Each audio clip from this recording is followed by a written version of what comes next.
Welcome to the Genius Factory. Enjoy the video. You begin by confirming the essentials. Your account is verified and you have a linked bank or card. Once done, open the FastPay app or web portal and enable notifications and biometric login for speed. Next, add a payment source, debit, credit, etch, or digital wallet, and verify it with a small charge so the system recognizes you. Make sure to accept any device permissions. This reduces friction later. You'll move quickly into sending payments after these first actions complete. You choose the recipient using contact, phone number, email, or by scanning a QR code. This reduces input errors.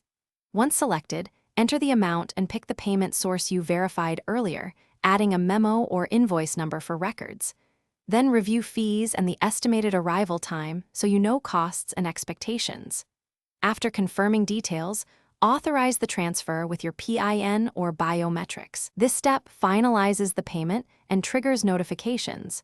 Make sure you watch the confirmation screen for reference. You finish by saving the confirmation and checking transaction history and the email receipt to ensure the payment cleared. If the transfer is delayed, verify the recipient details, bank routing numbers, and that you had sufficient funds. These are the usual culprits. Once verified, reauthorize the card or payment source and retry within 15 to 30 minutes. If problems persist, contact FastPay support with your confirmation ID. Keeping that ID handy speeds resolution and prevents duplicate payments. Thanks for watching. If you found this helpful, don't forget to like and subscribe.